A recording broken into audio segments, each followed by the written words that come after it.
T minus 1 minute.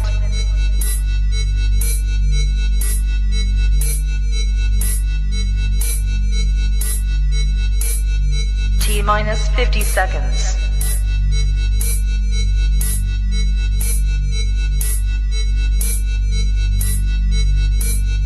T minus 40 seconds.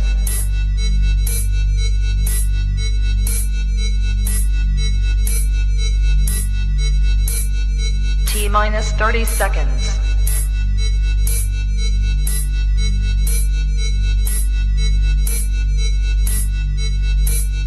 T minus 20 seconds.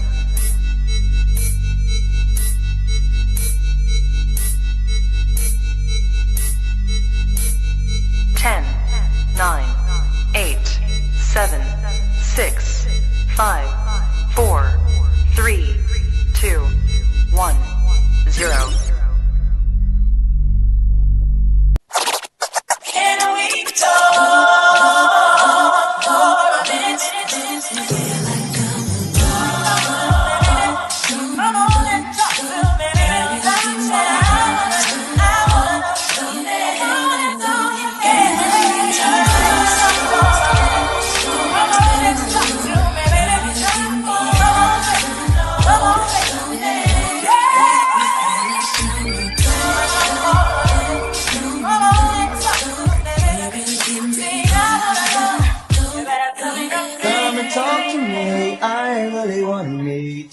Girl, I really want to know your name. Maybe this will help.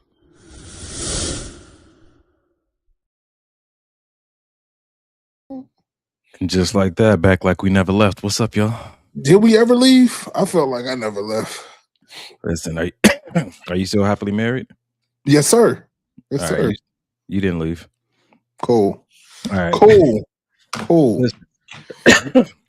Did my camera cut off or something? Nah, you good.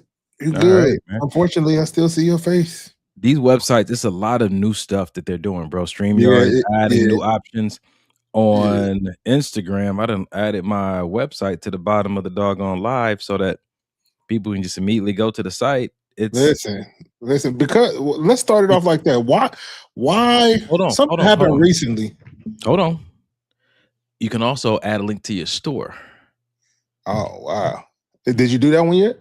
You got the store, bro. I ain't got the store. Give me the link. All right. Or you can add it to maybe just so when you go live on Instagram, it'll say, hey, add your store or your website or whatnot, bro. It's a wild situation, man. We got to take full advantage. For sure. We got to take full advantage. For Jesus, sure. I was sitting here earlier. Didn't even get the show prepped. Lord, okay. Why the white man is allowing us to be on air? The least we could do is, no, sell our stuff. Right. Well, that's just jokes, people. Just jokes, stuff, man.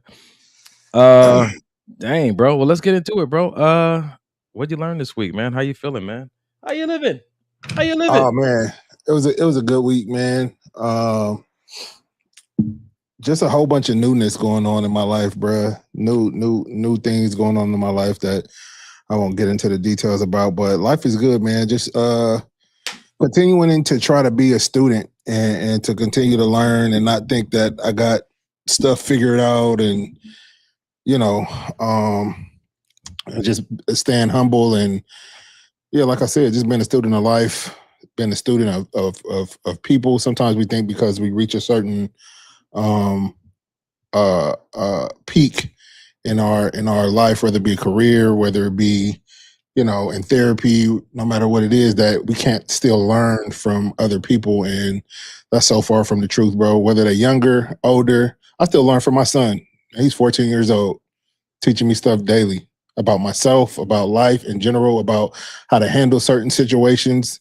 You know what I mean? I'll be telling him a story about something that happened, and he'll say, well, why did you do that? Why didn't you do it this way? And I'll be like, dang, 14 years old, schooling your dad, huh?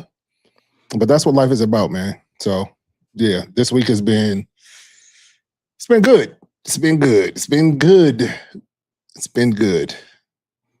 To nobody but you. And that's all that matters. And you gave us all that in no didn't detail, say nothing, bro. right? No details about what your son helped you, like what's new. Like we out here on the outside, like crazy. Just take your word for it. That's crazy. And ladies and gentlemen, sometimes life is so good for this nigga, he get beside himself. Y'all just be patient. Tonight, everybody just show Mike some extra love. It's gonna be just act like I didn't say nothing. Hey, Michael. Michael, wow. All right. Cool. Goodness, man. How was your week, good brother? My week was good, man. Yeah, we started doing interviews. I got a book coming out. We started doing interviews, but it's been so much talk about that. I don't really want to talk about that. If you want more information, just go to my Instagram, my website. It's all good. Tonight, I just want to talk about this fun relationship stuff. So yeah, if you have not yet, go ahead, tag your best friend, grab your favorite drink, your favorite snack. You know what I want to start throwing in there in the intro? Tag your worst enemy too, because maybe they need to be helped by the show. We always say tag your best friend, tag your homie, tag your worst enemy. Somebody you can't stand, tag them. It may help. Yeah, that's how I'm feeling tonight. Carrie said you did that beautifully. Don't listen to Donnie. See, K-Dub. She probably want a free t-shirt or something. She is one of my clients. That's so funny. Listen, I know what it is. I know the smell of a client's comment when I hear one. You called that. 1, 2, 3, 4, 5. Cool. We got everything up here. Let's get the show started, man. We're gonna start off with some light stuff, man. I was busy this week, man. The marketing team for the book that I'm getting published, they were like, we like when you do these interactions with the people through the stories. They're really big on the stories. Okay. This week I asked a few questions in the story and people responded and I responded back to them. It was good. It was rather insightful and hilarious. Let's start with this one though. This is going to be a good discussion. Let's start with this video right here. I'm not a wife, but I'm going to be honest, this would bother me. And you know why? Because it's seen as a very chivalrous thing to do, and chivalry is kind of coded with romance. So to me, to see my partner put his jacket on another woman, she has to be one of two things. Either she's real old, like she's senior citizen, needs a walker old, because we respect our elders, we want to make sure she doesn't get hypothermia. Or she just fell into the frozen lake and she's about to die and lose a digit. And I'm like, I don't want to see anybody die on my watch, and only those two scenarios. Otherwise, you better take that jacket off your back. And even as a single woman, if I'm walking with another couple and I'm cold and he's standing next to his wife and then he gives me the jacket, I'd sooner freeze. I'm like, no. What if she's dressed appropriately, like Cynthia? It doesn't matter. There's just a thing, because I know the way that we think, and I'd be like, no, I'm not a... It strikes again, bro. It strikes again. The beauty of this video is how she ended it. I know the way that we think. I'm telling you, man, we brought this up on this podcast so many times that women, like, I don't trust women because I am a woman and I know how women think. Yeah. So, bro, I'm not even gonna tell you what my answer was yet, but I want to know what your answer is. Always do this shit. What is your answer, bro? Listen, you out with your woman, your wife, and you see a lady in need of a coat. And you happen to have one on. Yeah, for sure. And we're talking about just a random woman. I don't know this woman from Adam. Just random. You know her? Oh, I know her. Okay. So then that's a different scenario. So first and foremost, I'm gonna make sure my wife is good. Babe, are you cold? Do you need my jacket? And then I'm gonna ask her, is it cool? What's her name? Said she was cold. Is it cool if I give her my jacket? You good with that? She says yes, which my wife probably would. Then I would give her the jacket. But what I'm not going to do is, she cold, I just hand her my jacket, not even consulting with my wife first. That's out of control. But I feel like though, if the subject is giving a woman a jacket, even though you're married or you have a partner, then I don't see that as a problem. For me, as long as I check with my partner and make sure that's all good, then nah, I'm cool with that. I've done it. Carrie said she better be ugly, old, or in need. Dang, that's wow. What? Oh, this is gonna be one of them conversations. Because women know women, bro. Are you giving your Are you giving a woman your coat if she's cold and you're out with your wife? You said, I'm gonna ask my wife if she's cold. Then I'm gonna ask my wife if I can give her the coat, because as a married man, it ain't just your coat. That's you and your wife's coat, because y'all For one. sure. For sure. Also, though, bro, as a married man, my chivalry hasn't left. So if we're going there with the jacket, am I not to open the door for any woman either? So this is the point of tonight's conversation, because we're wondering if chivalry was supposed to be aimed at a specific woman, your woman, your responsibility, or to any woman in the proximity, any woman in the village. Damn. Has anyone ever asked that question? Who gets the chivalry? Does chivalry only go to ladies, or does it go to those? What did they used to call them back in the day, man? Village rats. I mean, that's not probably not what it. Golly. Village rats is absolutely crazy. Outsiders, those who lived in the bushes around. Village rats. Let's stick with that. That's fine. But that's a lady. Yeah. Yeah. Nah. So no. Like I said, for me, that's like saying you could. Okay, cool. You see a homeless lady, it's cold. You putting your jacket on her? Yes. Probably more so for the homeless lady before anybody else, other than my wife. You want it back? You can't ask for it back. You cannot, Donovan. Why? You can't ask for your jacket back from a homeless person. I never said that I was. What are we doing right now? I just didn't know if you counted the cost. Your yes was too quick. Because I've done it. These things. I'm telling you things that I've done. You know what I mean? Was it on your back or the extra coat you had in the trunk? It was on my back. Okay. Here's the thing, bro. I think that all women say they want a gentleman until they get one, and then it's like, oh, I just wanted you to be a gentleman with me. But that's not how that works. If I was raised to be a gentleman, I'm not like, so for me, how I was raised, I wasn't raised to say you only are a gentleman or you only are chivalrous with your wife. I was taught that a gentleman is a gentleman with all women. And that's how I try, especially these days, to carry myself. Can't say that I always to put that disclaimer out there for those old ones that are watching. Wasn't always a gentleman. Let me try something on you real quick, good sir. Good gentleman. Here we go. Here we go. Chivalry. Here we go. I done went on that AI. Yes, you have. AI journey. In medieval times, chivalry was an exclusive code of conduct for nobility, primarily knights and men at arms. In theory, this ethical framework extended to God, the church, I don't even know what that word is, feudal lords, and the vulnerable, specifically women and the poor. In reality, its protection rarely reached the lower classes. In reality, its protection rarely reached the lower classes. Yeah, but in the sentence before that, you said the poor and the poor. Yeah, so that is the lower class. So is it for the lower class, or it sounds like it's contradicting itself? Hold on. Rich people got a different kind of poor than other people. Yeah, you're right. It's a whole different. Yeah. I can't afford a maid. Yeah. Versus I can't afford a house. Yeah. Not the same kind of poor. No, you're right. God, no.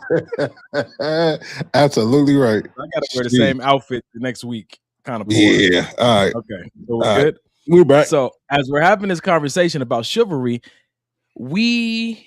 and I say this as a large scale, society is so big on pulling old traditions and norms and frameworks without context, trying to implement it to call ourselves civilized without understanding why it was implemented or discovered or created in the first place.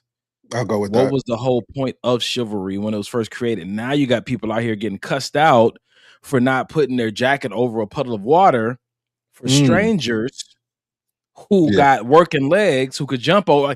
It's so convoluted and nobody knows where it belongs. And so people are getting upset. People are getting, their card taken, like you're not a real man.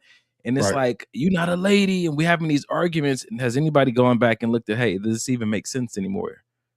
Yeah, no, I get with that. I get that. And I think, like I said, for me, I could really care less about the outside. Like I said, if this is who you are, this is who you are. No matter if people got an issue with it, no matter if people like it. I've held the door and continue to hold the door open for women. Some women say thank you, some don't. So let's talk about that, bro. We got to get specifics tonight because too many people having general conversations about holding the door. You know what I'm saying? Paying the bill, like specific. Let me tell you where I stand on this. Right? Yeah. I'll open the door for the ladies I'm with, or just specific scenario. Me and my woman on a date. I open the door for her to walk through. It's 4 other women coming. How far am I going to let her get away from me before these women got to fend for themselves? Because that's my primary responsibility. The woman that is with me and the woman I'm on a date with. I agree with that. But the kind of woman that I know you'll end up having and the kind of woman I have now, she's not going to stray too far anyway. So once I open that door, she turns around to see me holding the door. She's going to wait for me. How long should she wait? Even if she's willing to wait all night. Are we at Six Flags holding the door? Like, how many people are coming through? No, but I'm just saying, like, so at what point does your chivalry towards other women end up being non-chivalry towards the woman that you actually with? Because now you got her waiting over here in this section because you're trying to make sure these other women are taken care of. So at some point, your chivalry, how many places can it aim at one time? So I'm gonna say this, and I'm only saying it because I'm in my brain, I haven't had to hold the door open very long for just 15, 20 women, because usually there's a man in between there. Once I see him, I let the door go. You got it, brother. And if he don't hold it, oh well. So I've done this. Oh shit.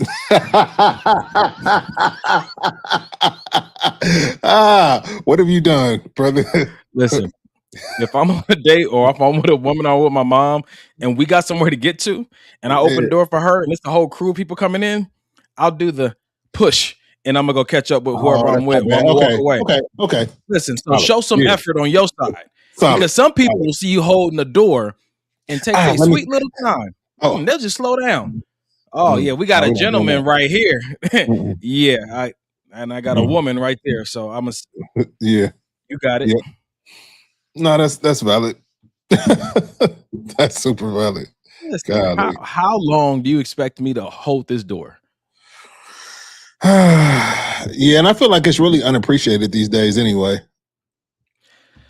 But chivalry is not about appreciation. It's about your role in society. But I think that I have to, and I want to create my own list of a standard around chivalry, because there's certain people who I don't care what they think about me. Yeah. And I have to make sure that I don't neglect my primary responsibilities, trying to make sure I save face in society. Yeah, that's good. That's good. Again, no, that's good. That's good. That's good. And I think that, go ahead. Go ahead. No, you got it. You got it. Nah, I was just the same person. I know, right? So let me tell you, because you didn't see the post. So one lady said, as long as there's nothing inappropriate happening, I ain't got no problem with it. Another lady said, I am I think she said a selfish Pisces. I don't want my man's coat and his scent on no other woman. And then another one said, okay, how would you feel if your woman was cold and had on another man's coat? Had on another man's coat?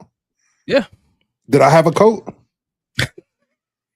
No, because I'm saying if I didn't have a coat, I don't want her to be cold. So by any means necessary, if you had a jacket on, I didn't bring a jacket for Janae, and Janae was cold, I would say, hey, give Janae your jacket. Brother, man. I'm her brother. So we're talking about a random strike? Like, who we talking about? You got to give me context. Who we talking about? My context didn't matter for me. What I said was I'd be topless. I'd be topless. Get something. That'll be the last option. Nipples out.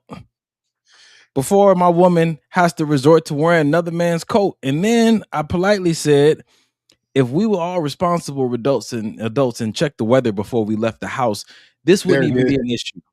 There it is. Everybody can keep on their own clothes. And if you know, and one of my friends said it's a single woman problem or a woman with a not so good man, because I've been in relationships before and I've gone on dates. I grab extra sweaters and I grab extra shoes because I remember things about her body that she don't.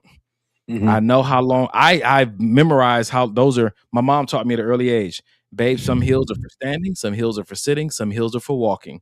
She wants to wear these tonight because she likes how they look, and she know we going to the botanical garden. And I'm like, you know, we're going walking, but I really want to wear these for sure. I'm packing shoes and sweaters and jackets and extra stuff, because when you look at something from a lens of responsibility, you're not just trying to be prepared for the weather you want. You're also being prepared for things, you know, as many other options as possible. But I don't. How would you feel? I wasn't there. It's just you and Janae out. You left all your jackets, and she had to put another man's coat on, and you happy that she's warm. You be fine. Nothing needs to change about the situation. So here's the thing. What my pride? So if anything, I would be mad at myself. Like, damn, nigga, you dropped the ball. Okay. Why weren't you prepared for this situation? You knew it was gonna be cold. You're not gonna be cold, but why you didn't bring a jacket, hoodie, and just leave it in the car just in case? So if anything, I would be mad at me. I wouldn't think that, oh, she must be trying to, or he trying to holler. I wouldn't think any of that. And I think a lot of women responses is because of that, not necessarily, you know what I mean? Oh, he should have been prepared. It's more so like the one lady said, I don't want my scent on any other woman. She better be ugly as shit. Why?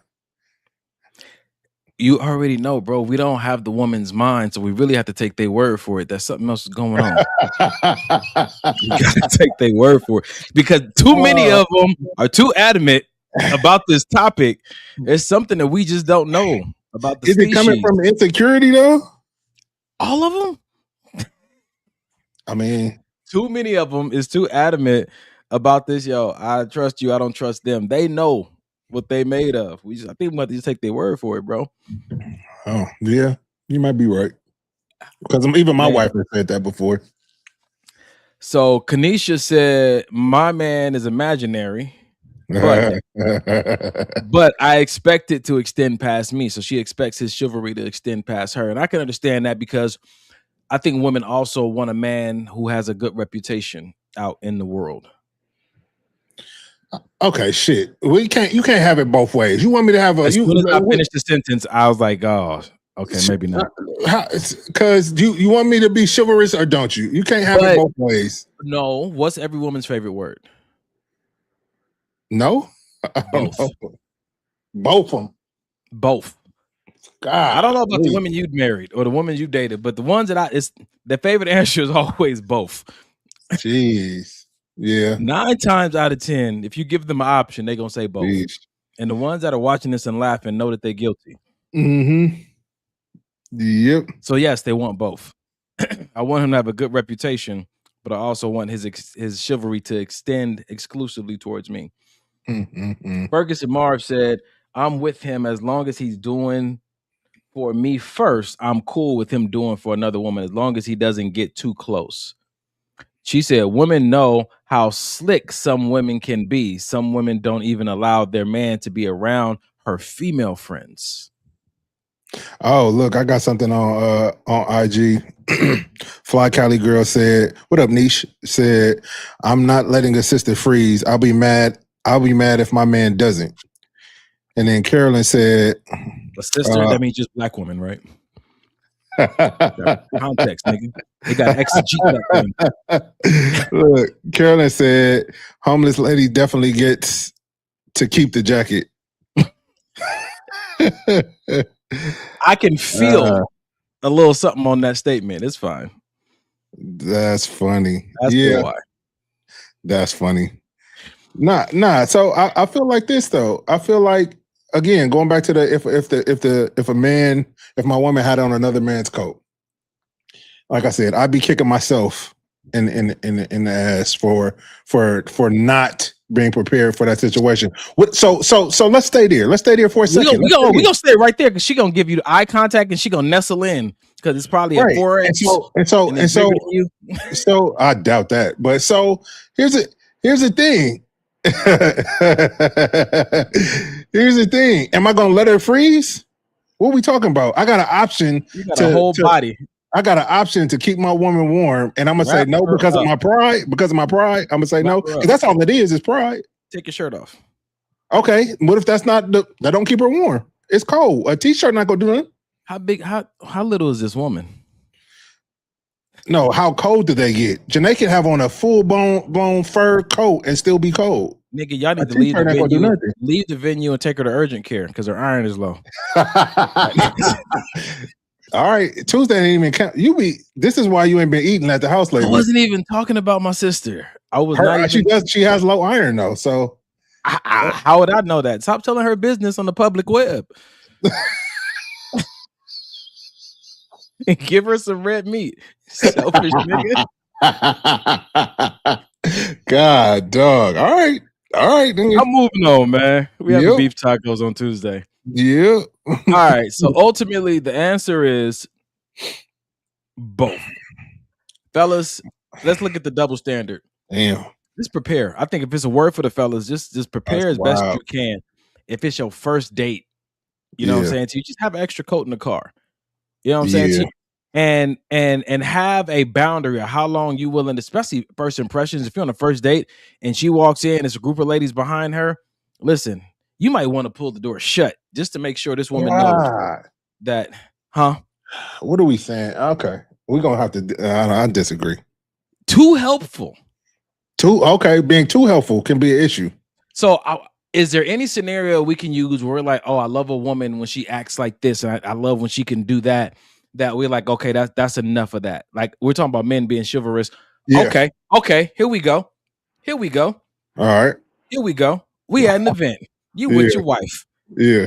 She makes me a plate, Karsa plate, and Denim a plate before she makes your plate. That's Janae. Cool. That's Janae. Okay, cool. So, because you know us, you love all three of us, right? Yeah. How far can she go on making somebody else's plate before she makes it? This nigga gonna find a way, boy.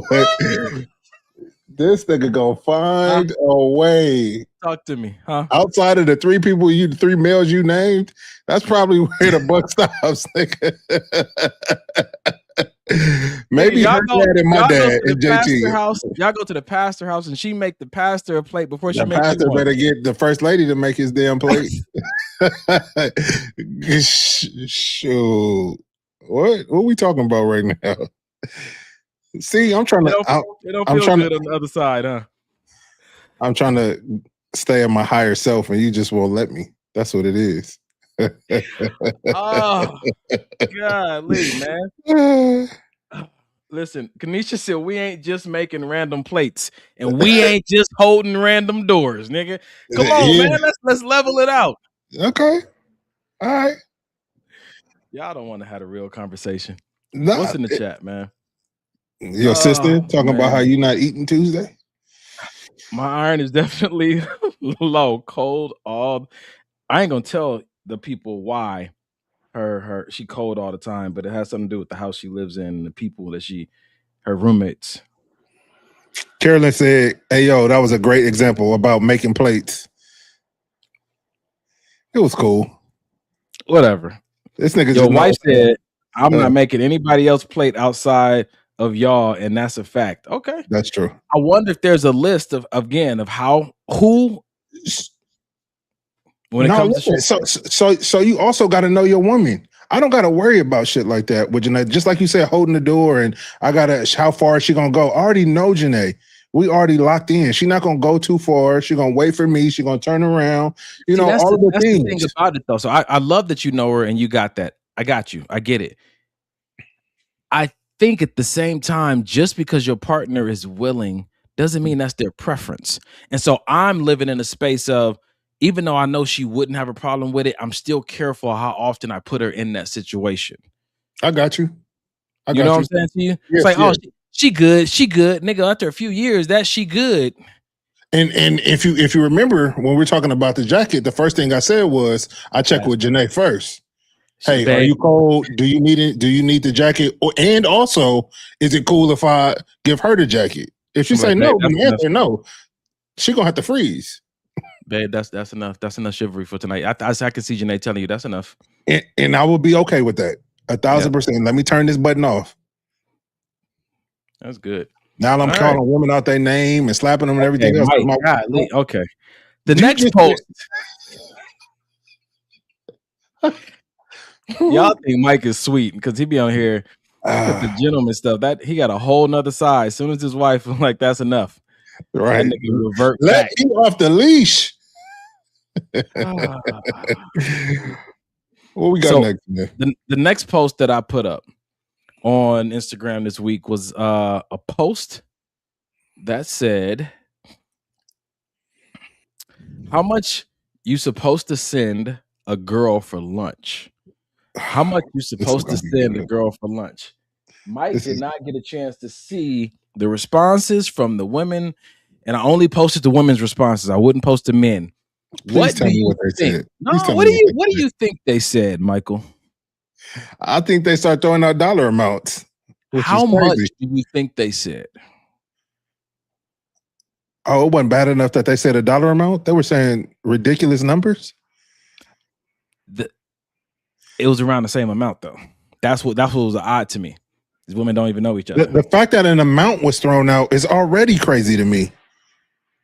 Like outside of Ferguson Mars said $100. Just random women. Because No, it didn't say girlfriend, it didn't say wife. How much you supposed to send a girl, not your girl, a girl. Let's stick with your girl. I'm not sending a girl nothing. Let's stick with a girl you dating. How much you send a girl you dating for lunch? However much it costs to get lunch. I don't think $100. You gonna ask her how much she need? No, I'm gonna ask her what I think, because it's my money. I'm $25 to get you lunch. You at work, $25. That's cool. I send the same thing to you. I've sent the same thing to y'all and the Pookie and to other friends. It wasn't enough. I couldn't even get fries. You couldn't get fries. It was for McDonald's anyway, nigga. So Kanisha said, "Are we talking for the week?" She said, "But I'm gonna say $20-$25." So let me tell you what they said, Mike. I don't even know if I want to hear it. Oh God. Okay, go ahead. So what was said was one girl said $50. $50 is reasonable, or just go pick the food up and DoorDash it to her, or just buy it and DoorDash it to her. Where are we eating? Hold on. Another girl behind her came in and said $50 is about accurate because I like snacks with my food. Another girl came in and said $40 would suffice, and I was like, cool, we got $10 off. So 40-50 is around the going rate. Then somebody came in and said $0. I want to buy my own lunch. Always one of those. That's great. But the comment that got me. Said, it gets better. What's wrong, bro? You don't want to hear the comment that got me? Just say the shit. Golly. Hold on. Let's see. I gotta ban some people real quick. Yep, and there we go. So, hold on. What they say? The comment that got me was, they work hard for their money too. Whatever he sends is good. Oh!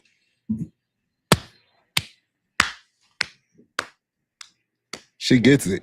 I came back on live. I came back on the story and I said, they always say there will be signs. And sometimes you just got to marry them. Sometimes you just gotta send me marry a sign. And here it is. I'm not gonna tell you what your wife said in my DMs though. She didn't. She said, I'm gonna tell you when we get off the air. Your wife is crazy. Your wife is crazy. Oh, I know for sure. She said that they work hard for their money too. Whatever they said, fine. That's amazing. That's amazing. And that was so unexpected. I thought you were gonna give me like $100 or something like that. That's wild when people understand and when people get it, because here's where I think the $50 comes in at, because I guarantee you, I'd almost put money on it that every woman that made that comment of $50 sounds about right is not spending $50 themselves on their lunch. But because I'm spending the money, all of a sudden you want to add interest on top of what you need for lunch all of a sudden. My nigga, you've been eating Subway $5 subs this whole week. Now all of a sudden you need steak and lobster for lunch. Okay. So let's devil's advocate our own answer. Let's do it. Carrie said a burger, fries, and drink at Jack in the Box is easily $25. I know too well.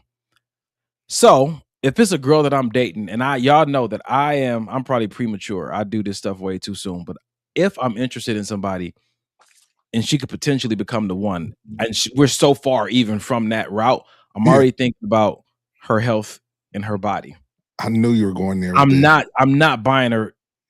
I'm maybe the upper echelon of fast food, the fillet of the chick. Okay. The end of the out. The end of the out. The cane that's raising. Okay. You know what I'm saying? So you're on the upper end. Yeah. But more than likely it's the California of the chicken, the California seafood.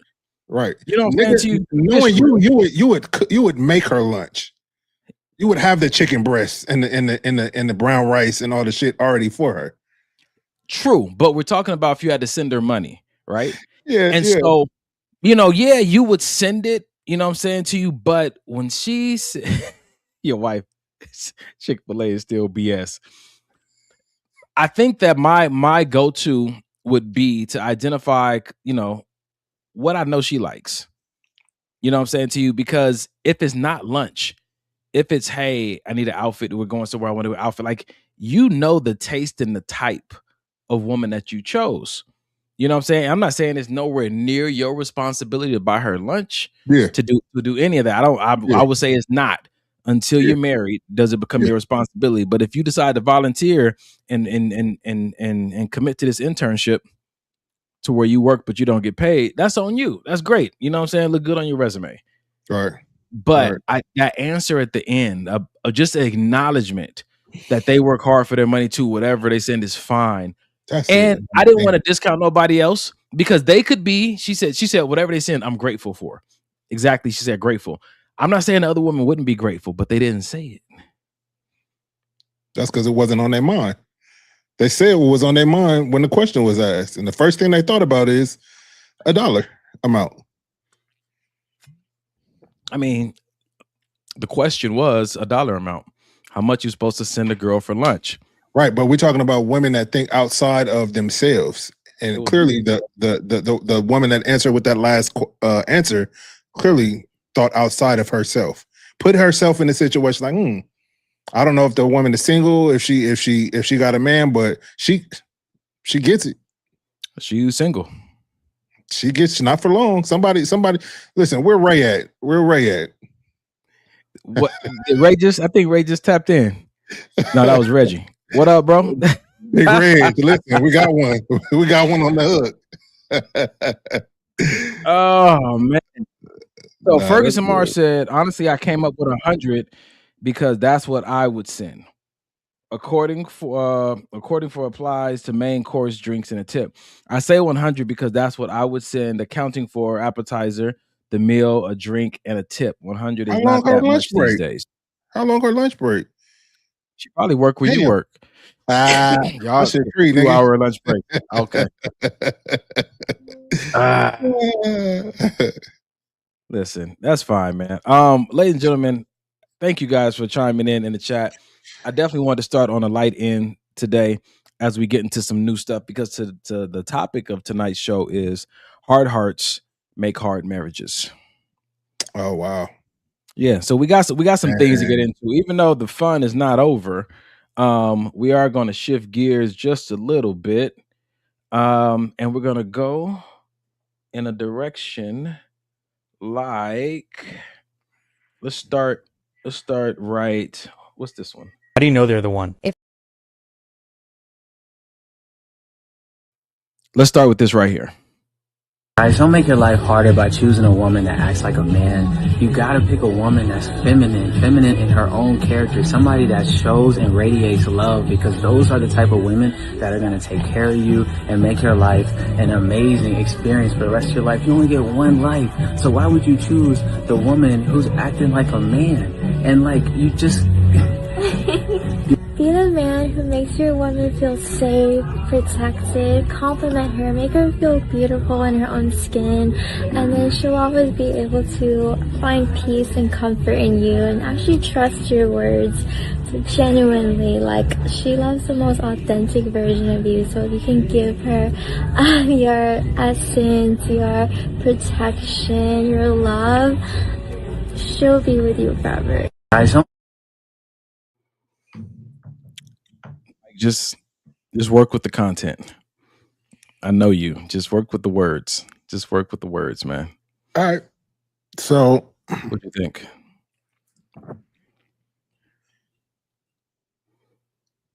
Run it back one more time. I think I missed the first part of what he said. Guys, don't make your life harder by choosing a woman that acts like a man. You gotta pick a woman that's feminine in her own character, somebody that shows and radiates love, because those are the type of women that are gonna take care of you and make your life All right, you muted. So he said, find a woman that's feminine and not masculine, a woman that radiates love. Doesn't act like a man. So men don't radiate love.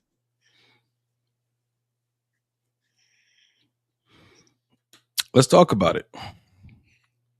I think I understand what he was trying to say, but I think that when he said, find a woman that doesn't act like a man, find a woman that's feminine, and find a woman that radiates love, I think what he's talking about is more so femininity, softness, the gentleness that comes with a woman, not necessarily love, because men can radiate love all day long. I don't think that that's a masculine or feminine trait. You mean like when Diddy wanted to be called Brother Love?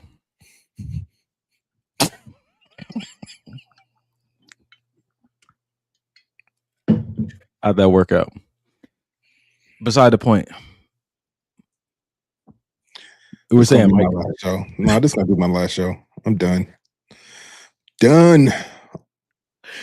What would you say is the difference between men and women when people are having these kind of conversations about feminine versus masculine? Like, well, they can both embody the both. So is there a difference? Is there one that is more of a strength, more of a preference, more a stronger in this regard? Like, is there a difference?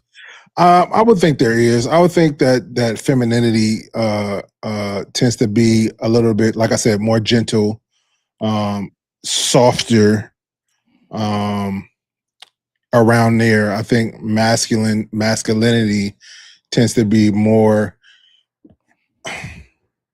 because we're told we need to be protectors. So we kind of lead with that sense of, I'm here to protect kind of vibe, you know, which can come off strong, which can come off kind of hard.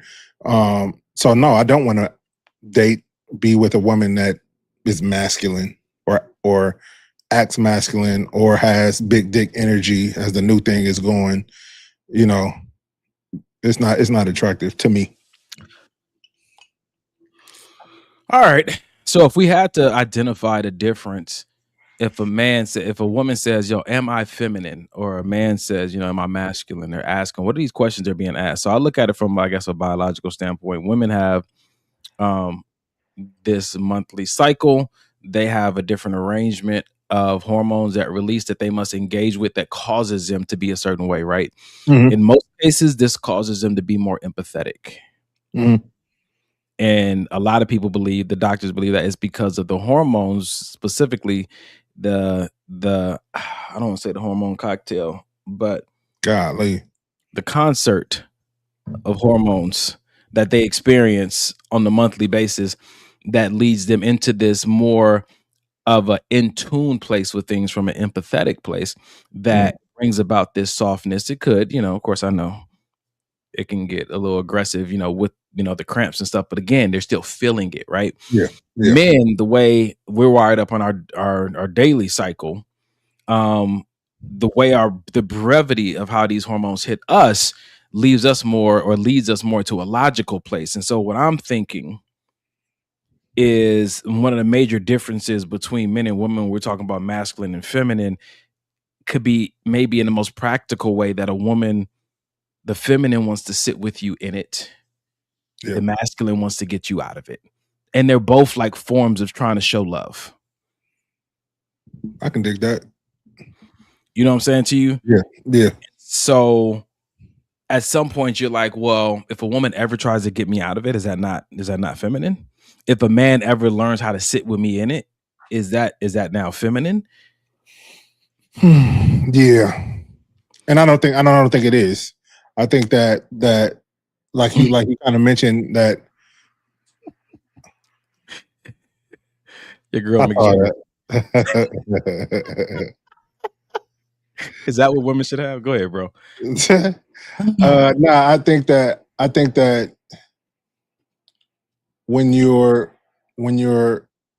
working on yourself, I think you do tap into to both sides, the masculine and the feminine. But I still think at overall, men should carry that masculinity and women should carry the femininity.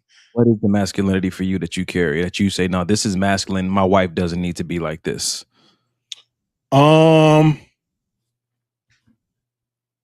Anything that causes her to have to over exert herself physically, mentally, emotionally, I don't want her to have to do. So then what is she left doing then? Taking care of me.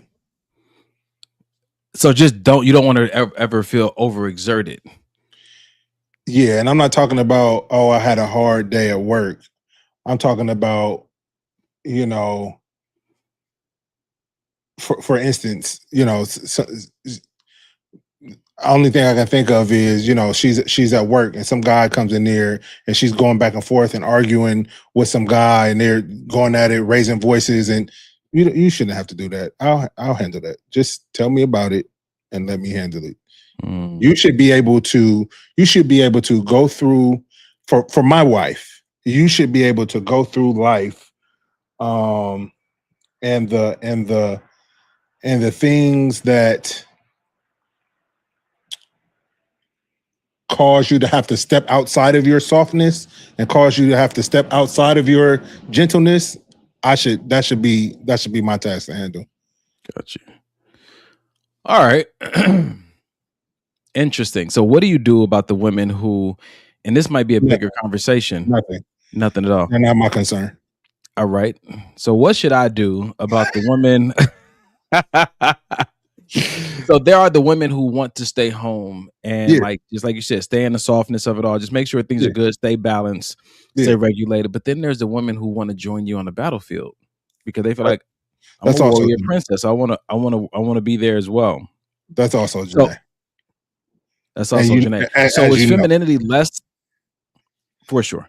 So is femininity less about how you look on the outside or the location you find yourself in and more about the way in which you want to impact the situation? I like that. That last one, I think, hits home for me because when we have, just like when we were moving to this house, when you and sister were helping us move and we had that incident and I'm that's what we're calling it now, an incident. Okay. Everybody made it home safely. So it was just an incident. Okay. So when I was going left, when I saw Janae starting to go left, I then had to, hey, relax, because that I don't want her to have to get out of that. And I know she only means well. She and nobody's gonna do nothing to her husband. Nobody's gonna come ahead sideways on her watch. And I understand that, and I understand her character, which is why I try not to put her in those type of situations. And that's a part of protecting. You know what I mean? If I don't put you in the situation, if I know you may go left, I don't even want you near it. Okay. Let me get into a scenario that might hit a little close to home and tell me if it's too much. So you don't often hear about single dads. Mm-hmm. You were a single dad, which means that the mother component wasn't there helping you raise Denim. Right. you hear the feminine and the masculine conversation primarily come up when it comes to raising children. Yes. You are a man and you are a whole man and you can do all the things, and you had to do all the things for your son because it was just you and him. Was there something that was missing that you just couldn't seem to provide for him because you are man and you are masculine? That is such a good question, bro. Like that's a great question. And that's actually a question that I'm gonna ask him after this podcast. But if look, from my aspect, I don't know what he would say, but from my aspect,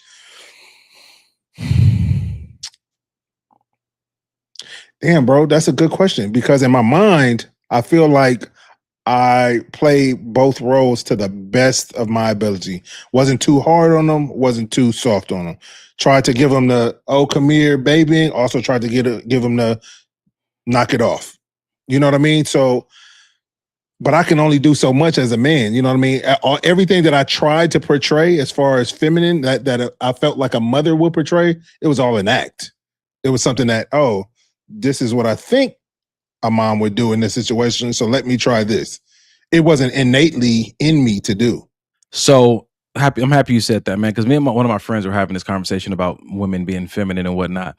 And for me, I said it's more or less like an energy or a spirit that they carry. It's not so much what they're actually doing, because she can have on a tool belt, I like that. fixing a car, I like right? that. But there's an energy and an essence, right? I don't think that it's, oh, she's too sexy, she's not feminine. She got on a miniskirt, she's not feminine.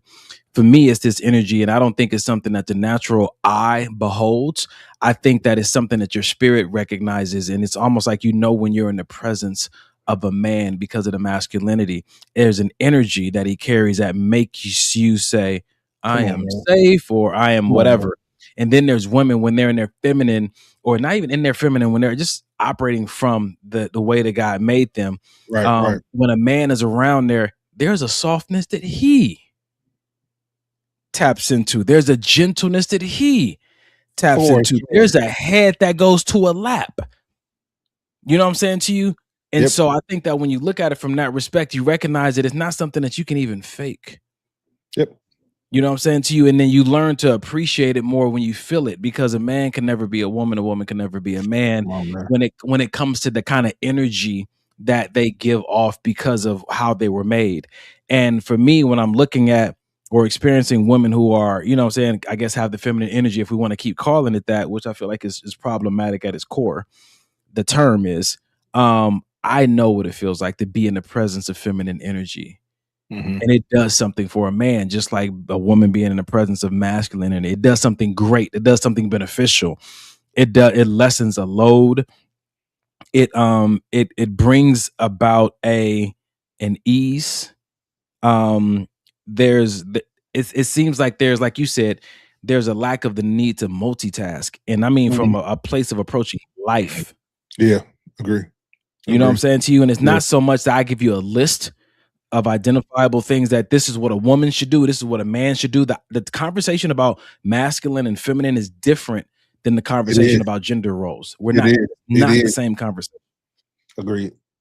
I agree. So to close out this conversation, if a man is lacking in the masculinity area or a woman is lacking in the femininity area, how would you advise them to tap back into it?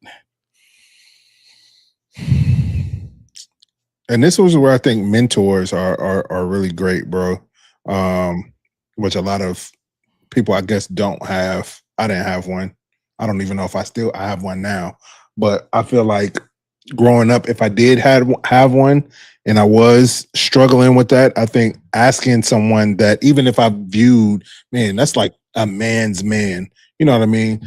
Tapping in with him, tapping in with homeboys that you feel like have that, whatever it is that you feel like you may be lacking, you know what I mean? And surrounding yourself with that, of course, asking God, that's first and foremost, but other tangible things you can do are I think that, tapping in with people that have what you're looking for. Yeah. Because I don't think necessarily it's something that you could say it, because I'm gonna say it. You can't fake it. You can't fake the energy. You can't act like. That's why you see, Oh, dang. All right, fuck it. Oh, that's oh no, we're here. So if you see the viewers going down, or you know, they try to cancel this next, it is what it is. So that's why I think that you see men who are gay or transgender, or women who are gay or transgender, when you see a woman that is considered butch, why they go extra hard to try to portray being a man. So now your pants got to sag extra low, and you got to get all the fake. You got to do extras because you're faking. A man that's a man doesn't have to fake. A woman that's a woman doesn't have to fake. So when I see transgender men who are acting as women, it's always over the top because it's not real. You're playing a part. And the same thing goes with me. If I was struggling with my masculinity, I can't pretend that I'm a masculine man, because at some point the truth is going to come out. So it needs to be, whatever it is, my point is, it needs to be genuine. That's why I'm saying talk to a mentor, get some therapy if that's what you feel like is needed. Okay. I approach that question like this. I don't believe a woman can lose her femininity, nor a man can lose his masculinity, but I do believe it can be buried underneath life. I believe that the lack of femininity you may be experiencing as a woman, or the lack of masculinity you may be experiencing as a man, may be due to some of the things that have happened to you that were traumatic, maybe some of the responsibilities that were put on you because of the absence of other people who should have been assuming those responsibilities.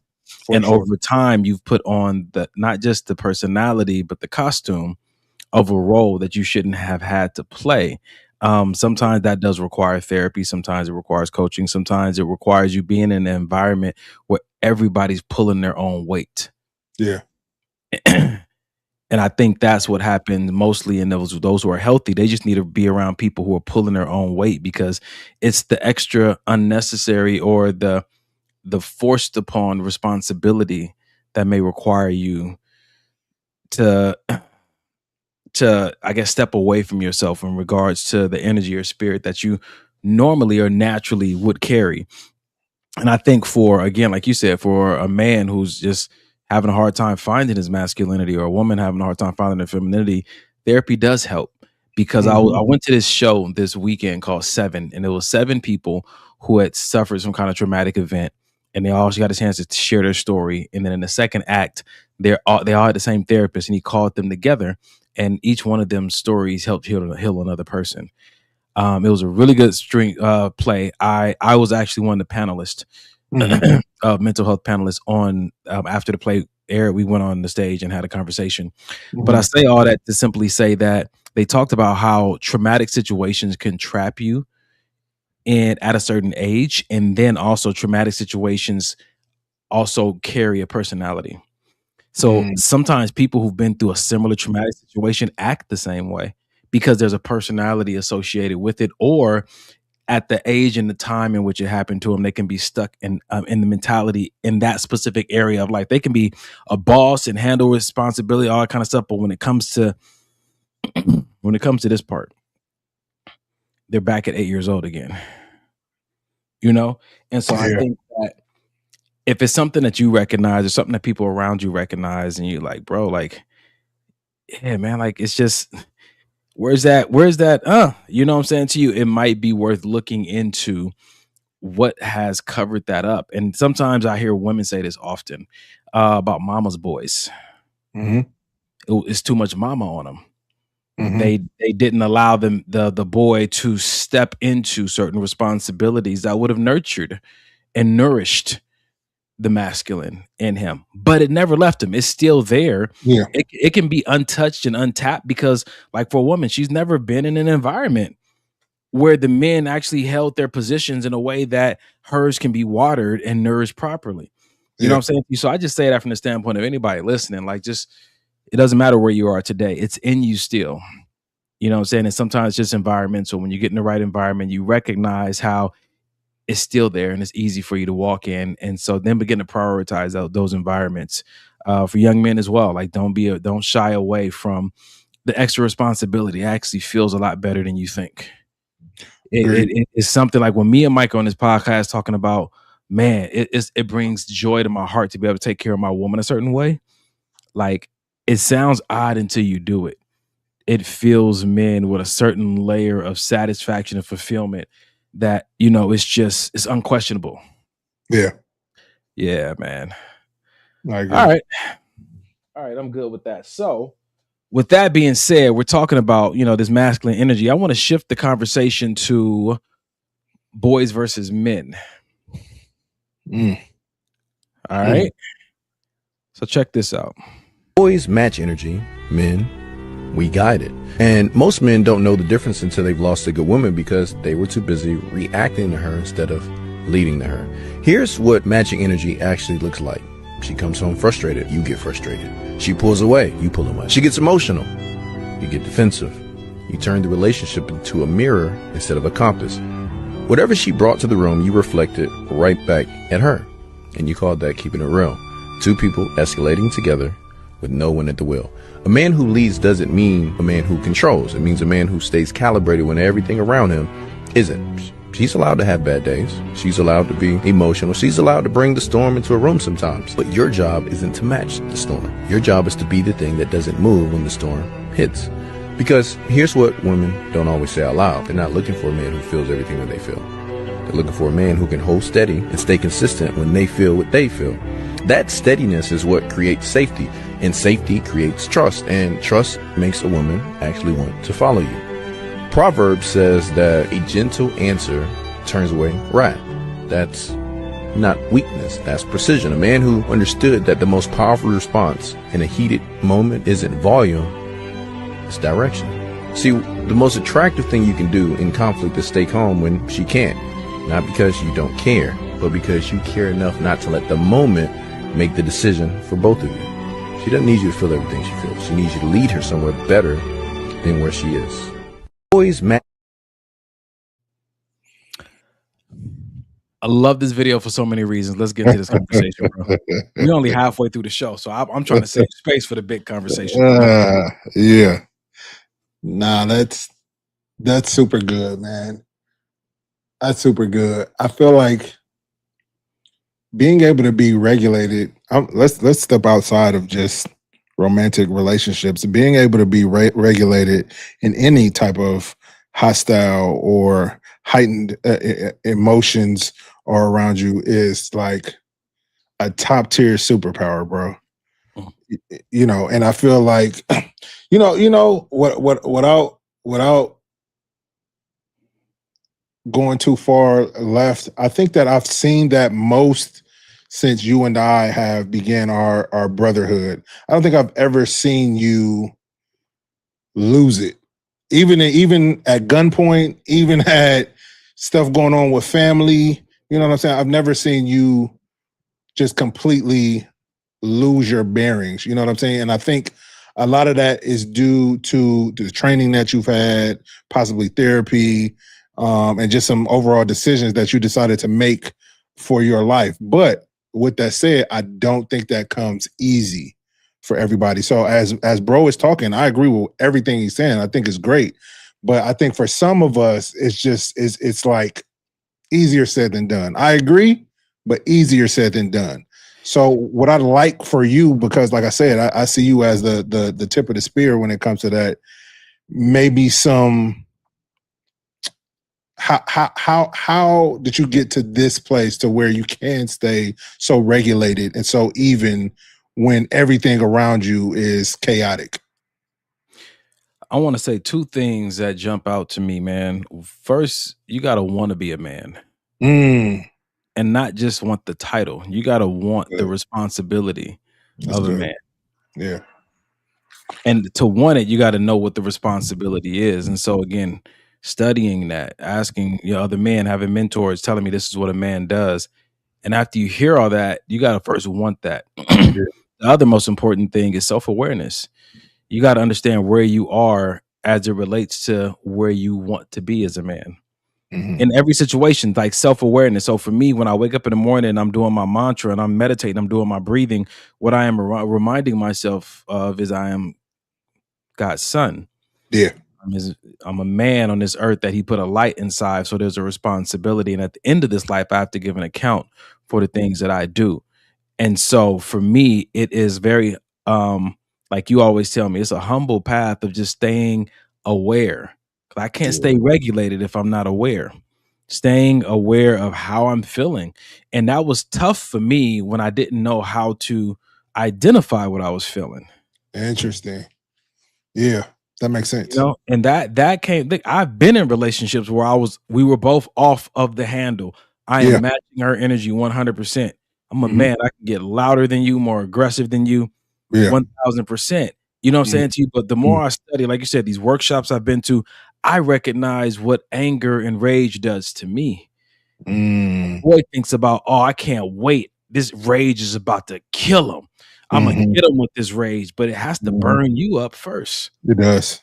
You don't understand how it destroys very essential parts of you before it ever reaches your enemy. Even when I do have enemies and people that I want to get back, it's from a place of strategy. It's more of a place of helping them to walk into the very trap they set for me. There's a wisdom associated with it.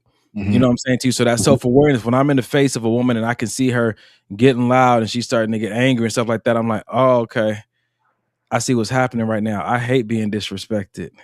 So I have a few options I need to make real quick. I either need to leave this situation immediately because I can't handle it, or I need to just recognize that right now I'm probably making this way too personal. Her emotional outburst may not be intended to hurt. Have nothing to do with you. It may have to do with it, but it may not be maliciously, because my teachings has shown me that when a woman or a man feels threatened or they feel out of sorts about a situation and they get into fight or flight, then what you're hearing from them is a response that is absent of a lot of the logical thinking. And so my teaching has taught me, like, understand, like, you're talking this, and I've used this example on the show plenty of times. You're talking to somebody who's under the influence of their emotions. Like trying to have a logical conversation with a drunk person who's under the influence of alcohol. If you ever find yourself arguing with a drunk person, come on, that's on you. So when you see someone who's heightened emotionally, understand that their body is flooded right now with certain hormones that are causing them to be this way. And it might be good for you to take a moment to give them a chance to cool off. And it might be good for you to not over personalize the moment. And if you can't do either of those, it might be good for you just to walk away. Yeah. You said, man, it's not easy, because I've been in some situations where I'm just like, you know? Yes. But I try to count up the costs, because I know what it costs to go to war with people, especially over little stuff. It's usually more than you really want to pay. Man, say that. Say that. It's good, man. That's good, man. That's good. And all right. So when it comes down to it, how do you do it in your marriage, bro? Oh, go ahead. No. I was just gonna say, I think for me, what's gotten me to the point where I am now about being able to be regulated is for me, it's had to be more than just aware. I've had to be hyper aware of myself, of, okay, I'm starting to sweat, my temperature is going up. You know what I mean? Like, hyper aware of when I feel like I'm about to go there. I was just telling Janae the other day, what I started to do on the freeway is sit behind people that are going slow and just drive behind them, and allow me to get irritated, and then stay behind them and allow until it subsides. You know what I mean? People listening some context about that. You kind of just jumped into that resolution without really. Road rage. Yes. Road rage. Oh yeah.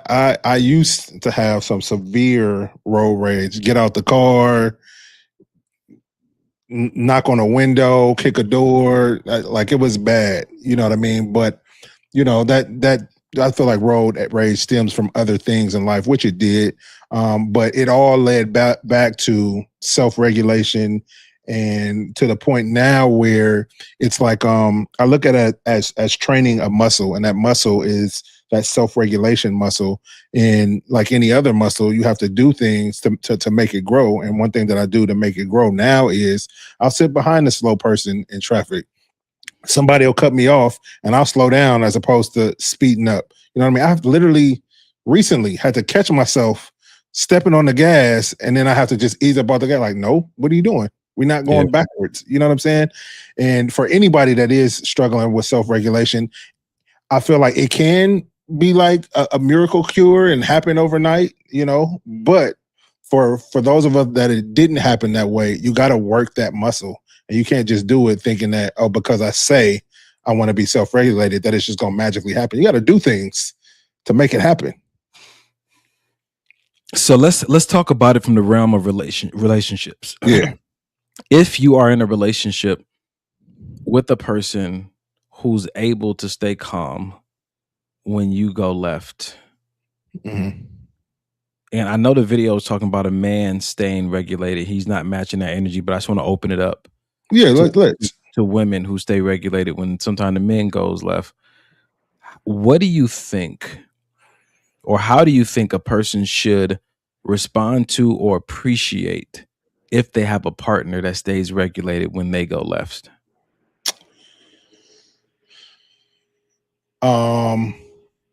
If Should I'm why I'm asking that question, are you good? No, go ahead. You can for the people, for sure. I asked you that question for the sake of you saying it's not easy to stay regulated, and you're with a person who loses regulation often, and after a while it gets harder and harder, not just to stay regulated, but to stay. Mm-hmm. And so I'm asking you that question because appreciation may go a long way when you acknowledge what they're doing for you and how it's helping you or how it's helping the relationship. So I just wanted to know, how do you think they should respond or care for if they have a partner that has the ability and the fortitude to stay regulated when chaos is happening in the household or from them specifically? Yeah, no, I think it's important not just to be grateful, but to outwardly express your gratitude. I was in a situation or marriage, previous marriage with Denham's mom, and granted she has some mental health issues, but it definitely affected her mood, her decision making, her the way she did life, and it could get very, very manic and very volatile. And in that situation, I had to be the person to be calm, because if I wasn't, it was going to go completely left. In that situation, and I'm bringing this up because you said, you know, it could sometimes affect if a person stays or not. Yeah. And I'm here to tell you, people can only take so much. You know what I'm saying? When you're constantly, okay, hey, let's just calm down. Let's it's okay. Like, you did XYZ, I forgive you, but let's get back to, you know what I mean? That only goes so far, especially when it's, again, like you said, when it's not being appreciated. To then switch into a relationship now where Janae is like you when it comes to, you know what I mean, regulating emotions. So if something happens with her, like outside of us, I don't see her flying off at the handle and getting upset. And in my mind, sometimes it boggles me, like, damn, like, you're not mad? You see what I'm saying? So I think that's the misconception. We are. Yeah. We are mad. I'm glad you said that. We are livid. Yeah. But we also understand that every gun has to explode within itself before the bullet ever reaches the target. Yeah, come on. Yeah. There's damage that happens to me every time that I allow myself to fully squeeze that trigger. Mm-hmm. You know, and I'm also, I can say that in the same breath that some situations may be worth it. Mm-hmm. But most aren't. Yeah. I would agree. So, some outward words of thank you is what you're saying. I mean, the outward words is good, but I was more so talking about actions. You know what I mean? And actions can even be, hey, from this person that is about to go left. Hey, I feel like I'm about to go super sideways right now. I don't know if I need you to talk to me. I don't know what, but I want to tell you before. To me, that's gratitude. To me, you're saying, okay, you're trying to do something different. You're, even if you can't really regulate the way that I want you to, you're trying. And to me, seeing somebody try is gratitude. That's where I come from. So they say that the best apology is changed behavior. And sometimes the behavior is not always to a regulated state. Sometimes it's just making you aware, hey, this is one of them topics. And yeah, you know, like I'm pretty sure Janae knows this as well. I've learned when I'm around people to look at their body language. The body language says a lot before a person starts to express it verbally or physically, like, you know, the tics and everything. And so I struggled with anger in my childhood. So I recognize certain signs. But at the same time, if we get back to this video of talking about a difference between a boy and a man, you have a son who's 14, is on his way up. How do you have the conversation with him? Because he's at a young age where women are, they just going through puberty, and those hormones, those attitudes, let alone what society is saying to young ladies on a day-to-day basis about be mean to a nigga and he'll like you more. Like, how are you having that conversation with him about, hey, as a young man, we don't match energy, we lead? And like that video was saying, like you let her go through what she's going through, but you find a way, that unique way specifically to your woman, to lead her into a different place. And that leading doesn't always mean coaching. It doesn't always mean saying something. It could mean being still. It can mean a lot of different things. But my point is, how do you have that conversation with a 14-year-old young man? So the way that I've raised my son since he was younger is communication, being honest about feelings, being honest about emotions. So I think that when I do have these conversations, because we've already been having them, when I do have these conversations, for instance, he was telling me about a situation. I won't go too much into detail because I don't have his permission. But when we were just talking about a situation, and he was going through something with one of his lady friends, and he was just kind of asking me some questions, and I was, don't make my nephew sound like a pimp. One of his lady friends. Okay, his girlfriend. His one girlfriend, for sure. Okay, thank you. This guy here in a fur coat. Jesus, go ahead, man. Talk about my nephew like that. Oh man, no. So I think the conversations are stemmed around. It's so interesting because I think I said this to him. It has nothing to do with her. It has to do with you doing your own self checks within you. So if she says anything that triggers you, it's not about what she said. It's about how you choose to respond to it. You know what I mean? Are you going to choose to snap back? Are you going to choose to, oh, she hurt me with that, so I'm going to find something, I'm going to hurt her even more? You know what I mean? Or are you going to speak from a place of logic and understanding? You know what I mean? And I know for people thinking like he's only 14, but with him, I can talk to him like this because I've been talking to him like this since he was 3. You know what I mean? So what'd you say? He said he's been trained. You've trained him at a young age for these conversations. Right. So I think we talk a lot about emotional maturity, and you know what I'm saying? And maturity sometimes doesn't look like just agreeing for the sake of agreeing because you don't want to argue.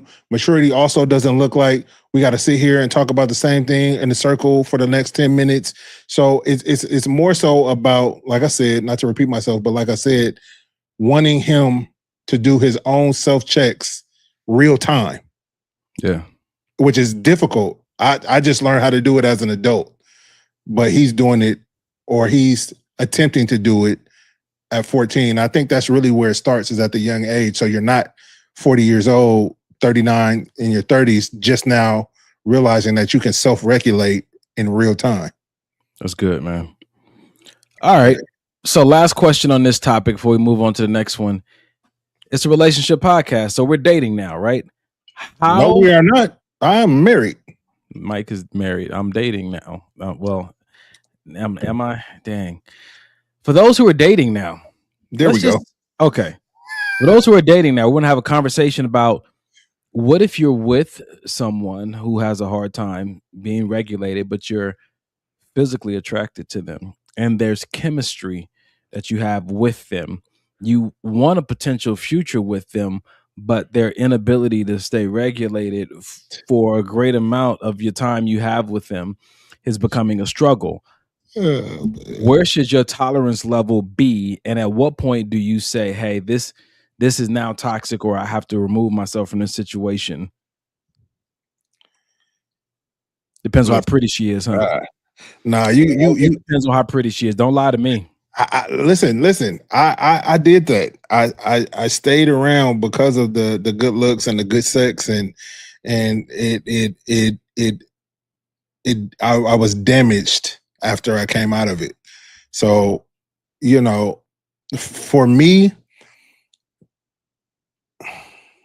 the prettier the person, the more you're gonna tolerate their dysregulation. Is that what you're saying? It happens. It does happen. Yes, it How do you happens. stop yourself from doing that?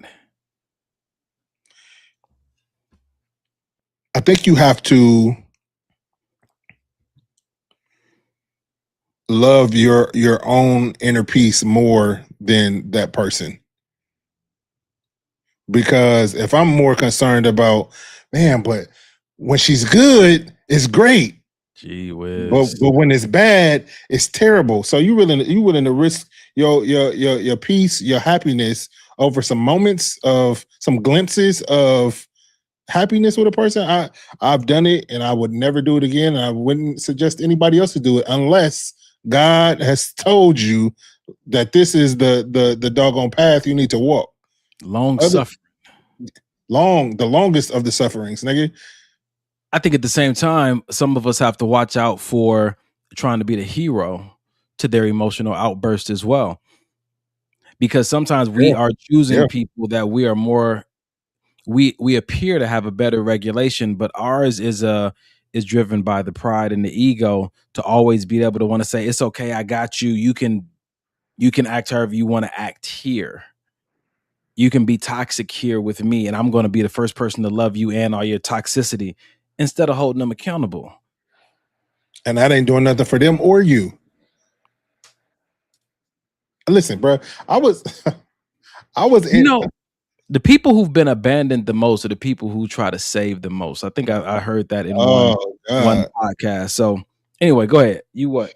Nah, I've been in a relationship where the only reason why I stayed through the toxicity, through the arguments, the fights, the all of that, was simply because I wanted to prove to her and myself that I could, quote unquote, tame her. I could tame the crazy. Nobody else could do it. Nobody else could do it. Let me put on my cape because ain't nobody else do this but me. You didn't told me about how everybody else left you because of your attitude, and everybody else, nobody can stay. Your family don't mess with you. You know what? I'm going to be the one. I could do this. And couldn't. And what if you were able to accomplish that? If you were able to accomplish that, what would that have told you or made you believe about yourself or your past? It was just an ego stroke. Yeah, I did this. Yeah, this is a creation of mine. It's low key narcissism. Who needed to know that you could help save this person? You, or did your dad need to know it? Did somebody who turned you down or rejected you need to know it? Come on, Eric. Whose worth were you? Who are you trying to prove your worth to in that moment of trying to save somebody else? I feel like myself, because I feel like the moments that I needed to be saved, or that I felt that I needed to be saved, nobody was there to save me. So now that I have this opportunity to save this person who I can see myself in, I'm gonna do it. I'm gonna do it. Whether it's I'm losing weight, I'm losing sleep, hair falling out, it don't matter, because I'm not gonna leave because somebody left me when I needed them. So now I'm gonna stay to a fault. I think this goes back again, like after this play I watched this weekend about even childhood wounds. Sometimes we choose people that we can be the parent for them in the way that our parents weren't for us. Yeah. Which is why we kind of sometimes date for potential, and we see these issues, but we want to love them anyway through it because we didn't get that love from our parents when we were in similar situations or acted a certain way. And I think that's why it's such a hard conversation to have when you look at globally how they say that some people need to qualify to be parents. Everybody shouldn't be allowed to have children. Oof. When they start to look at how important of a role parents play on society, because you're raising the next set of civilians, you're raising the next set of people who are going to lead and occupy these communities in this world. Yep. And the state of the world and the people who occupy it and are making it the way that they make it were all groomed by somebody. Yep.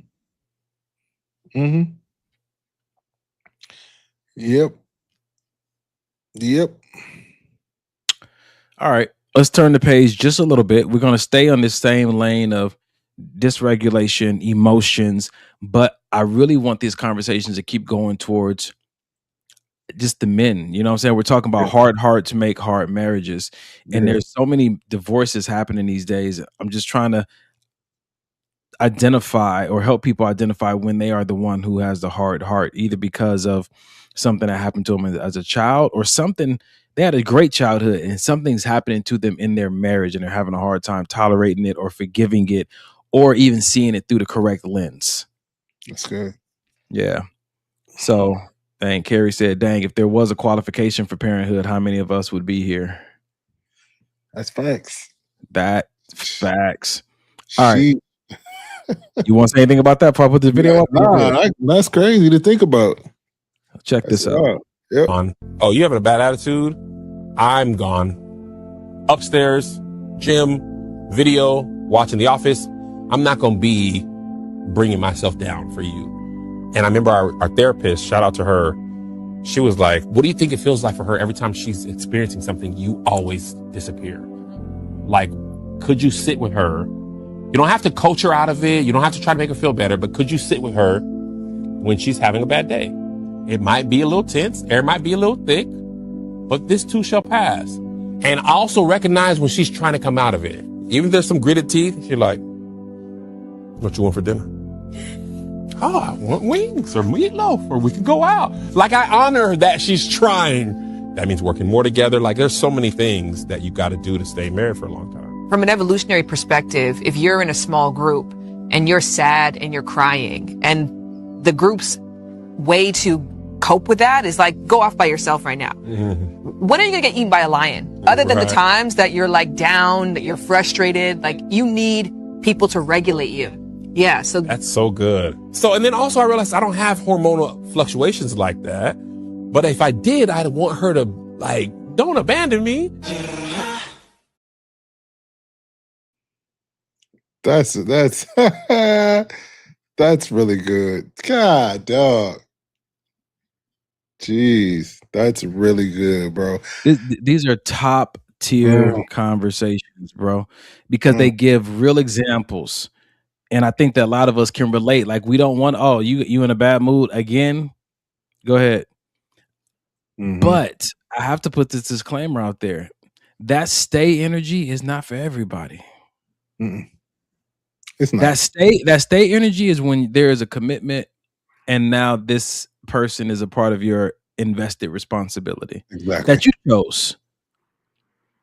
This is not you third date with somebody and you're just like, okay, I'm just going to sit with you through it. I think a video we put up 2 weeks ago said that discernment is made for dating and grace is made for marriage. Yeah. Of course, you can let them bleed over, but predominantly when you're dating someone or going on a date, you're looking to discern their behavior, not make excuses for it, not partner with them through it because it may not be the healthiest. But once you marry them, you guys are one and you're giving grace to things and you're partnering with them in a way that you wouldn't do if it was just dating, because the partnership hadn't been solidified. The commitment to do life together is not there. It's good, bro, when you have a partner that knows what you need, even sometimes when you don't realize what you need.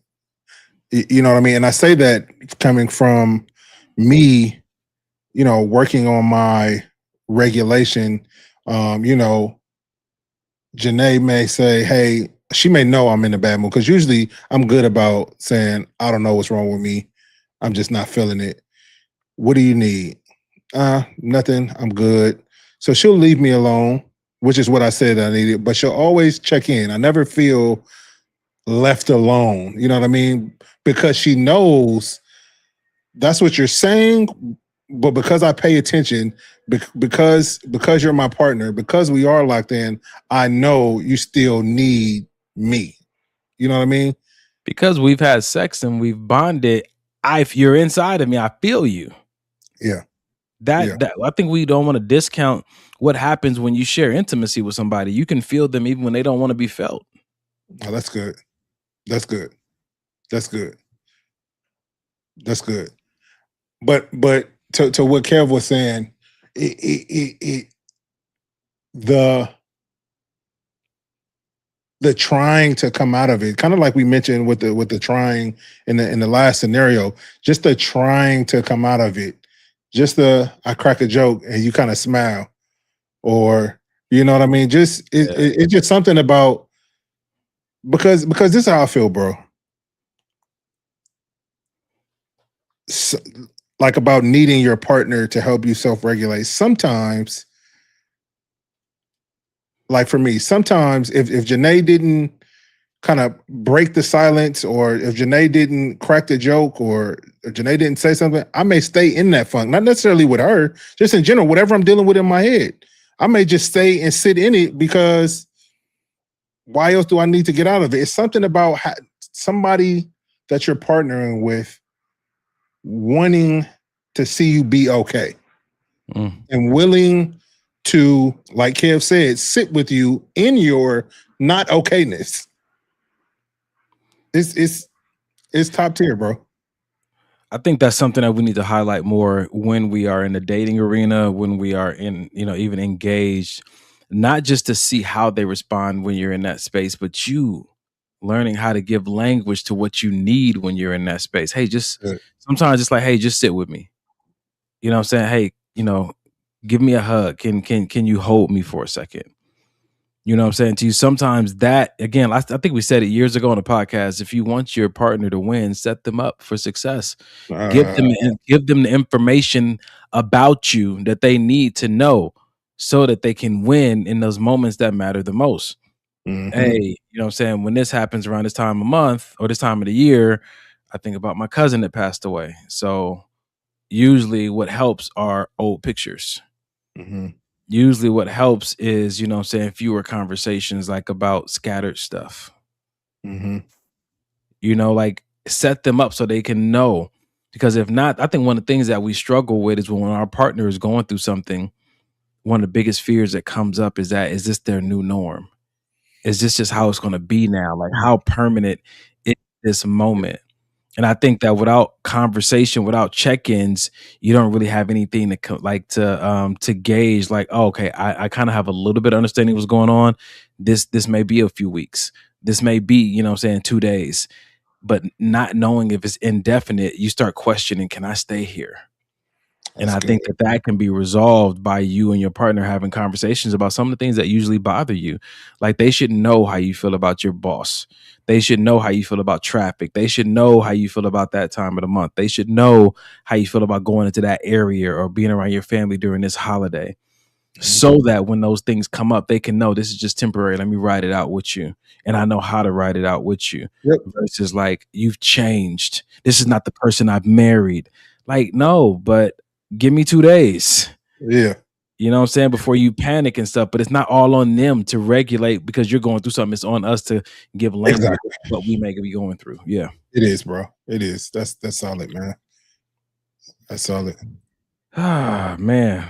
This is good conversation tonight, bro. I think it's helpful conversation tonight. We got anything in the chat over there? Carolyn said your comment that discernment is made for dating, grace is made for marriage.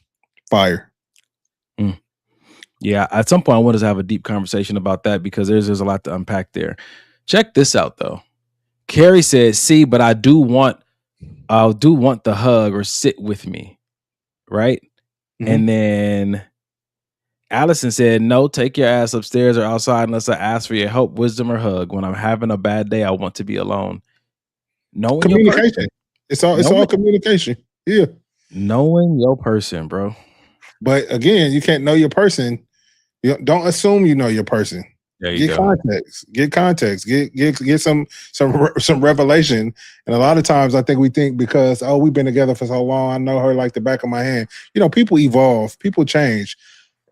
For instance, I may have been like Allie. I just want to be left alone. I don't want nobody to talk to me. But 5 years later, I may be like Carrie. I want that hug. Don't just assume. That's why it's so important for check-ins. It's so important to have that intimacy time. And I'm not just talking about physical intimacy time. I'm talking about where you guys just sit down one-on-one and just talk and still explore and still navigate through who your partner is becoming or has become.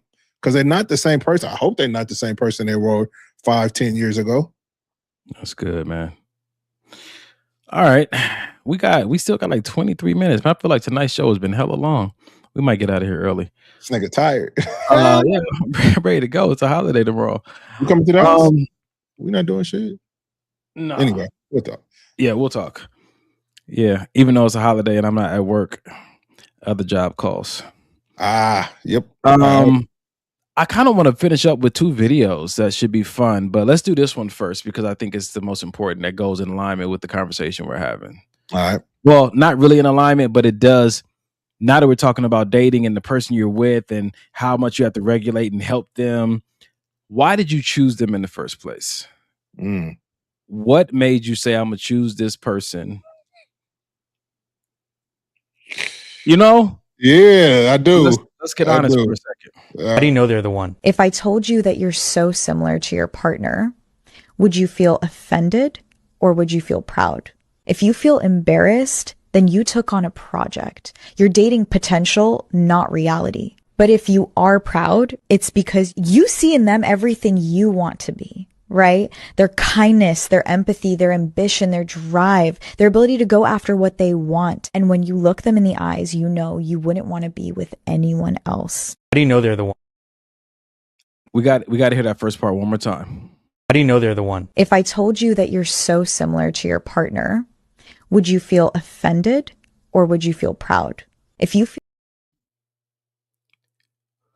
Would you feel offended or would you feel proud? You muted, bro. Would you feel offended or would you feel proud? God, dog, that's yeesh. Because I know some people that would feel offended. I know because they chose a project. Yeah, I've dated women that if you told me, "Oh, you guys are so similar," I'm like, "No, we're not." Don't say that about me. Shit, I'm still fixing her. Hold on, what you saying? Damn. Nah, I think that's good though, bro. I that's a good gauge too, honestly. If I'm thinking about running over the course of my relationships, like my serious ones, I think that's a good gauge. Like asking yourself, like, man, because I know now with the person that I'm with now, it's not even a admiration. It's like, how can I in your worship? Nigga, like how can I be like you? Like how can I move the way you move? No, right. But it's a real thing. Like I don't know anybody that's like as kind as this person. Like, how did you get this way? You know what I mean? And just being really curious and really in a like, well, yeah, I guess in a state of admiration and in a state of of learning. And I feel like if you can't get that from your I'll say wife, if you can't get that from your wife or you can't get that from your husband, I'm not saying this, calls for divorce, but it's something to think about. If somebody tells Janae, man, you just like Mike, and she's thinking like, oh shit, what has happened to me? That's a problem. Dang. That's a problem. You know what? It's crazy because I thought about a few friends that if you told them, are you just like your mama or your daddy, they would be offended. Don't marry someone that you would be offended if someone said you just like them. Period. Whether that's because their lifestyle habits is not like yours, whether their spirituality habits is not like yours, whether they whether they talk reckless or got a bad attitude, whatever the case may be, you don't want to be partnered and linked and tied to somebody you can't see being like. Like, even saying it out loud sounds crazy. That's wild because you do. But you do eventually become more like the person that you tied the closest to. Right. And even when you think you have a project and you are blending and mixing and creating and molding them, trust and believe that molding is mutual. Yeah, it's rubbing off on you too. That's wild. Yeah, it is. Yeah, it is. Oh boy. All right. We still got 18 minutes. Let's see. Listen, bro, we can stop the show whenever you want to, man. We might be about to cut this out early. Let's do this one. And then this can be the last one. Oh, you know what? In alignment with that same conversation, let's do this real quick. Yeah. Date him like you'll one day be 9 months pregnant, exhausted, and completely dependent on him. Is he still a good choice? Oh my God. Date him like you'll one day be 9 months pregnant, exhausted, and completely dependent on him. Is he still a good choice? And I say for men, date her like one day she'll be the mother of your children. Wow. Is she still a good choice? Because date her one day like she'll be 9 months pregnant, exhausted, and completely dependent on you. Golly. Is she still a good choice? That's so good. Hopefully that helps a lot of women watching right now, because that's so good. Because I'm just thinking, how many women would not have dated me if they asked that question back in the day? Sheesh. It's crazy when you start to think about the possible consequences of what you're doing when you're dating.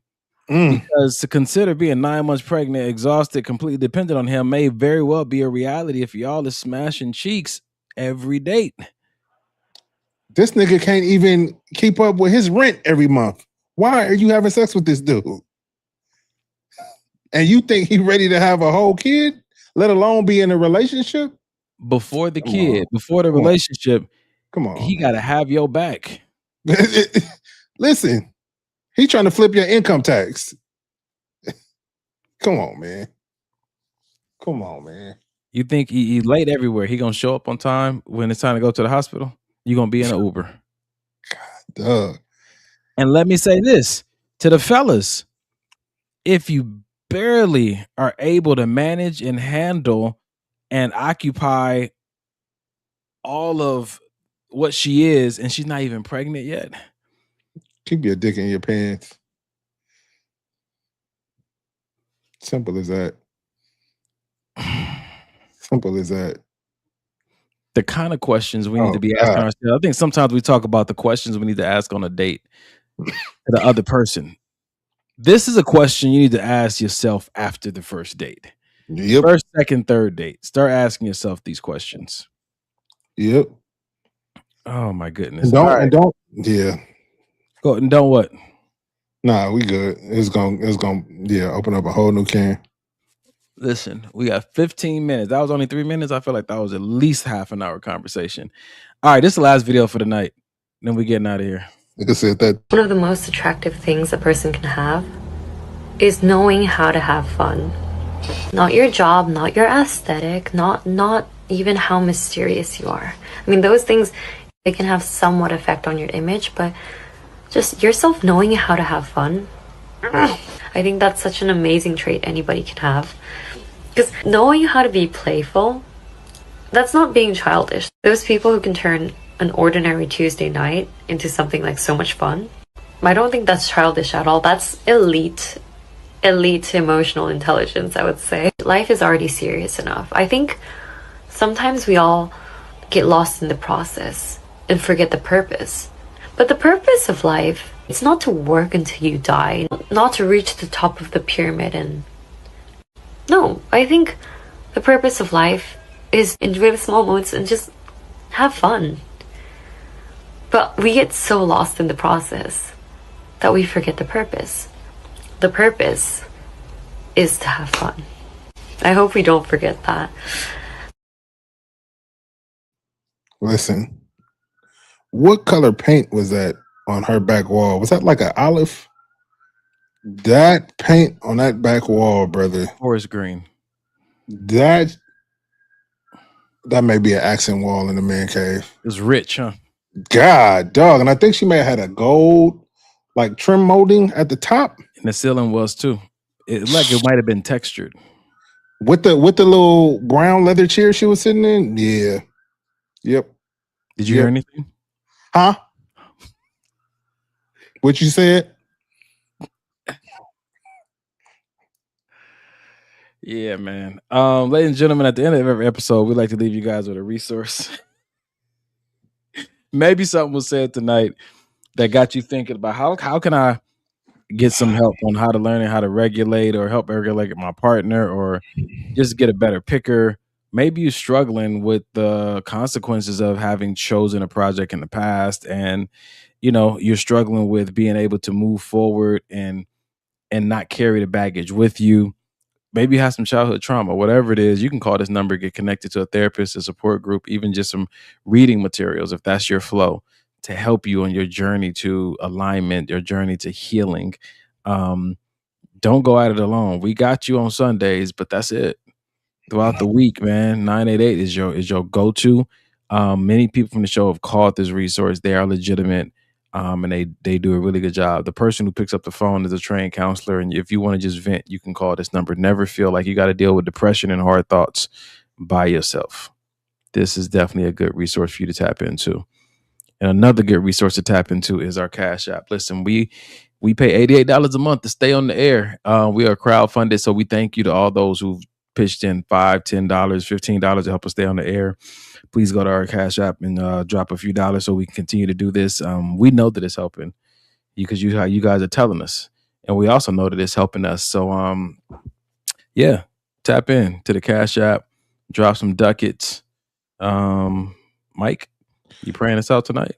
Carolyn said y'all are coming with some good stuff and got me over here rethinking life. It's dope. Appreciate y'all for tuning in. Also, how important, see how I'm starting the show back up? How important is fun? Some people think that fun. This nigga Donovan is cooked. Cooked. He is wrecked to go. You could tell Mike you could tell this nigga's a PK. Nigga, I gave him a clear closing. Yeah. Nigga came back up, opened his Bible, and said, listen, in 2 Corinthians. I got a word from the Lord real quick. Nah, that's good. We're gonna have to pick up that fun conversation on the next one. Go ahead and pray this out, bro. No, we are though, because yeah. See, it's a good You'll mess topic. around and think that that's the most important, and then you get looked at as childish because, like, hey, this is a serious moment. Stop it. But for damn. No, thank you, Father God, for this night. For the people though that are like super like purpose driven, and this is my purpose, and I have to walk out life in purpose, and my partner, they have to have a purpose, and our purpose have to align, and we don't have time to just sit around and joke. We have to always be, doing this and planning out life and creating a business plan and creating a strategy. And like for that type of person who doesn't hold fun in any real regard, do you think they can still have a successful relationship? Yeah, find somebody like you. Boom. Praise out, bro. Father God, we thank you so much for tonight's episode. It was so rich and full of so many great conversations. And that because you orchestrated this. So we thank you for all those who received something. May we all sit with it and take it to heart so that it can actually start to impact us on a level of behavior. So that our lives can be enriched by this insight that we're getting. We thank you for those who tuned in, those who may be hurting. Father God, we just pray for peace over their minds, their hearts. If they're struggling mentally, with weighted thoughts or emotionally dealing with grief of any sort or any aches and pains in the body, Father God, we're just praying, Lord, for a touch from you, a word from you, an encounter with you. Yeah. Because we know that can change so much.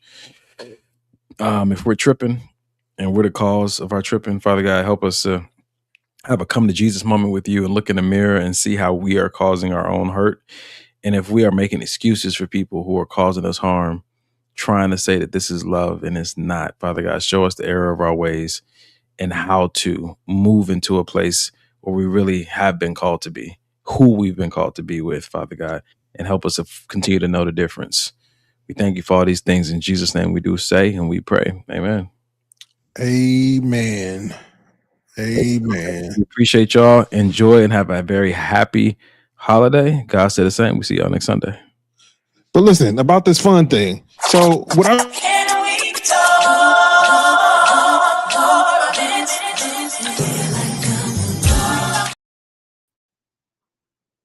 so look.